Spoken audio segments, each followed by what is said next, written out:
Նոյեմբերի 21-ից 27-ը խոշոր հրդեհներ էին բռնկվել Գեղարքունիքի, Տավուշի, Լոռու, Շիրակի, Կոտայքի, Արագածոտնի, Սյունիքի, Մարզերի, Բուսածածկ եւ Խոտածածկ տարածքներում։ Հրշեջ փրկարանները հավատարիմ մասնագիտական պարտականություններին ու առաքելությանը անմիջապես անցել են հրդեհաշիջման աշխատանքների իրականացմանը։ Լայնածավալ գործողությունների ներգրավվել է ավելի քան 2700 փրկարար ծառայող, շրջակա միջավայրի նախարարության, էկոպարեկային ծառայության, ներքին գործերի նախարարության ոստիկանության ստորաբաժանումներ, պետական կառավարման եւ տեղական ինքնակառավարման մարմինների ներկայացուցիչներ, համայնքների բնակիչներ, 65 հիմնական եւ շուրջ 260 օժանդակ տեխնիկա, պաշտպանության նախարարության ուղղաթիռ, որով իրականացվել է 109 թռիչք օդային հետախուզման եւ հրդեհաշիջման նպատակով։ Ձևավորվել էր օպերատիվ շտաբ ներքին գործերի նախարարության, փրկարար ծառայության տնօրեն, ներքին գործերի նախարարի տեղակալ Կամո Ցուցուլյանի ղեկավարությամբ։ Լրատվամիջոցների հետ հաղորդակցությունը տեղում իրականացնում էր ներքին գործերի նախարարի մամուլի քարտուղար, ներքին գործերի նախարարության հանրային հաղորդակցության եւ իրազեկման վարչության պետ Նարեկ Սարգսյանը, ներկայացնելով օպերատիվ տեղեկատվություն, պաշտոնական հարթակներում պարբերաբար ներկայացվում էր տիրող իրավիճակի վերաբերյալ տեղեկատվություն։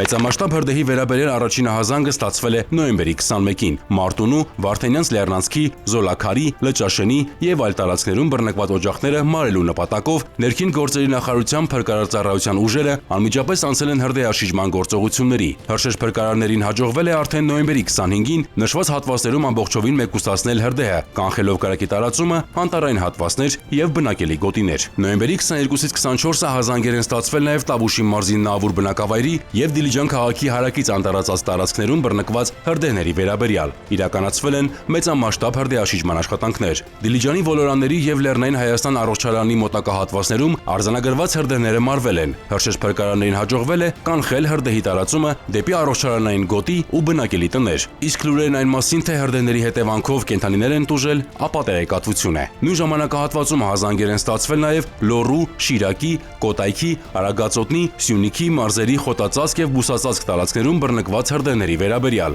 Հրդեհների օջախներն ամբողջությամբ մարվել են, կանխվել է հրդեհների տարածումը դեպի բնակավայրեր, կենսական ենթակառուցվածքներ ու անտառային հատվածներ։ Հնարավոր բռնկումներից խուսափելու նպատակով ներքին գործերի նախարարության փրկարար ծառայությունը շարունակում է իրականացնել վերահսկողություն։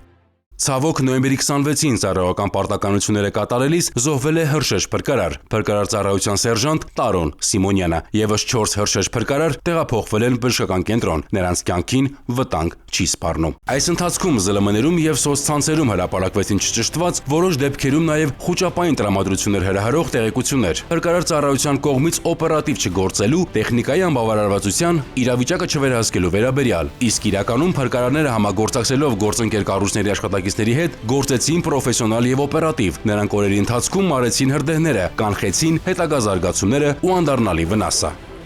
Ներքին գործերի նախարարությունը հորդորում է խստորեն պահպանել հրդեհային անվտանգության կանոնները, լինել զգոն։ Ցանկացած անփութություն եւ անուշադրություն կարող է անդառնալի հետևանքներ ունենալ։ Կրակ կամ ծուխ նկատելիս հորդորում ենք անմիջապես զանգահարել 911։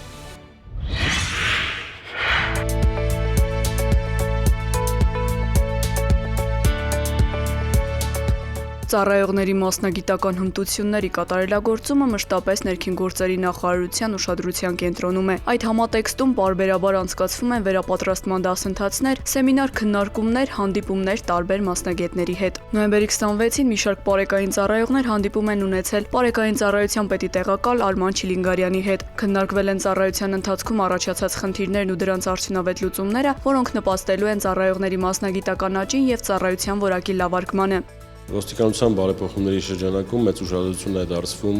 պարեկային ծառայողների վերապատրաստմանը, մասնավորապես պարբերաբար իրականացվում է կարիքների գնահատում։ Այսօրվա հանդիպումը հերթական հանդիպումն է մեր պարեկային ծառայողների հետ եւ նպատակ ունի դուրս բերել այն բոլոր հարցերը, որոնք առաջացել են վերջին 6 ամսվա ընթացքում պարեկային ծառայողների առօրյա գործունեության ընթացքում,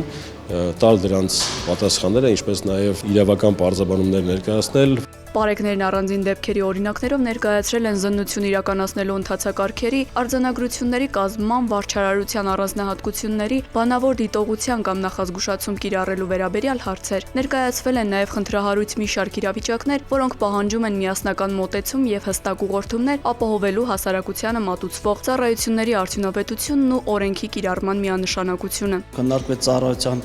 ընթացքում առաջացած այն բացերը, այն խնդիրները, որոնք մեր խնդրահարույց են լինում։ Տալիս են մեզ հետաքրքրող հարցերը եւ ստանում ենք պատասխանները վարչարության, խուզարկության եւ զննության վերաբերյալ։ Առաջ քաշվեց, թե ինչ տարբերակներով կարելի է դրանք ավելի արագ եւ արդյունավետ կարգավորել։ Նմանօրինակ հանդիպումները նպաստում են ծառայողների մասնագիտական ինքնավստահության բարձրացմանն ու հասարակությանն առավել որակյալ ու թափանցիկ ծառայություն մատուցելու գործընթացի կատարելագործմանը։ Համայնքային ոստիկանության Չարենցավանի բաժնի ծառայողները ձեռնարկած օպերատիվ հետախուզական միջոցառումների արդյունքում Չարենցավանի հուշահամալիրի մոտակայքում հայտնաբերել, թմրանյութ պահելու եւ վիրացնելու կասկածանքով ձերբակալել եւ բաժին են տեղափոխել օտարերկրյա քաղաքացի 23-ամյա մի երիտասարդի։ Նրա անձնական խուզարկությամբ հայտնաբերվել են հերոին տեսակի թմրանյութի նմանվող զանգվածով 19 փաթեթ, ընդհանուր 29.9 գրամ քաշով։ Պարզվել է, որ երիտասարդը փաթեթները պետք է տեղադրեր Չարենցավան քաղաքի տարբեր հատվածներում, իսկ մի քանի փաթեթ արդեն իսկ տեղադրել էր հուշահամալիրի մոտակայքում։ Նախաձեռնված քրեական վարույթի շրջանակում կատարված զննությամբ հուշահամալիրի տարածքում հայտնաբերվել է արդեն իսկ տեղադրված թմրանյութի 23 փաթեթ, ընդհանուր 25.25 գրամ քաշով։ 23-ամյա երիտասարդը կալանավորվել է, կատարվում է նախաքննություն։ Ծանուցում ենթադրյալ հանցանքի մեջ կասկածվողը կամ մեղադրվողը համարվում է անմեղ, քանի դեռ նրա մեղավորությունը ապացուցված չէ Հայաստանի Հանրապետության քրեական դատավարության օրենսգրքով սահմանված կարգով, դատարանի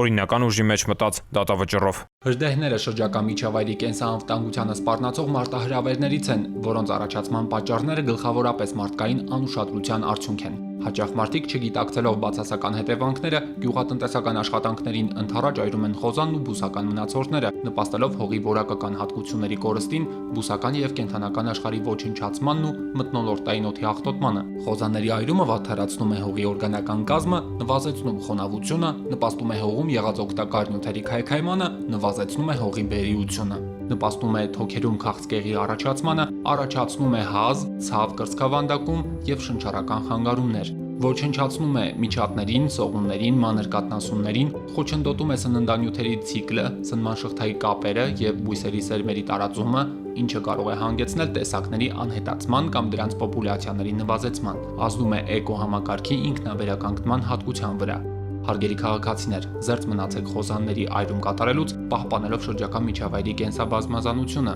իսկ նկատած հրդեհի կամ ծխի դեպքում զանգահարեք 911 հեռախոսահամարին։ Ինչպես նվազեցնել անչափահասի կողմից թմրամիջոցների գործածության ռիսկերը, ապահովել օգտակար զբաղվածություն կրթությունից զատ ժամերին, օրինակ, սպորտ, մշակույթ, կամավորություն եւ այլն։ Զբաղվածությունը կնպաստի ռիսկային ժամանակահատվածի կրճատմանը, կապահովի ճիշտ միջավայր։ Հիշենք, անչափահասը սոցիալական էակ է, վերցնում է այն արժեհամակարգը, որը գերակշռում է իր միջավայրում։ Ինչ տվյալներ են հուշում երեխայի կողմից թմրամիջոցի գործածման մասին՝ գերակտիվություն կամ գերպասիվություն, կարմրած աչքեր, նեղ կամ լայն բիբեր, գրգռվածություն, քնկոտություն, անբնական ու երկարատև ծիծաղ, շփոթվածություն, նրա մոտ կամ իրերում կասկածելի զանգվածների, բժշկական կաթուցիչի կամ ապակե գլանակի առկայություն, բուսական ծագում ունեցող թմրամիջոցին բնորոշ հոտ, անհայտ ծագման գումարի առկայություն, ընտանիքին պատկանող գումարի թանկարժեք իրերի անհետացում, տնային պայմաններում ինչպես ստուգել անչափահասի կողմից թմրամիջոցի օգտագործման հանգամանքը, ձեռք բերել ազատ վաճառվող մուլտիսքրինինգ թեստեր մեզի միջոցով թմրամիջոցի առկայությունը բացահայտելու կամ հերքելու համար, երեխային հոգեբանորեն պատրաստել թեստավորման գործընթացին, այն մոտեցման, որ նրա կողմից դա ընկալվի ոչ թե որպես հարկադրանք, այլ անհրաժեշտություն։ Ինչ անել անչափահասի կողմից թմրամիջոցի գործածման հաստատման դեպքում։ Բռնությունը խստիվ արգելվում է, քանի որ հարկադրական վարքագիծը կարող է հանգեցնել անդառնալի հետևանքների։ Պետք է աջակցել հոգեբանորեն հավաստիացնել, որ նրա կողքին եք։ Կատարել լաբորատոր հետազոտություն վերջնական ճշգրտման համար։ Բժշկի հետ խորհրդակցելով ներգրավել նաև հոգեբանի։ Հարգելի ծնող, հիշեք, որ հետևողականությունն ու աջակցությունը ձեր երեխային կարող է զերծ պահել թմրանյութի օգտագործման ռիսկերից կամ օգնել վերադարձնել նրան առողջ եւ ապահով միջավայր։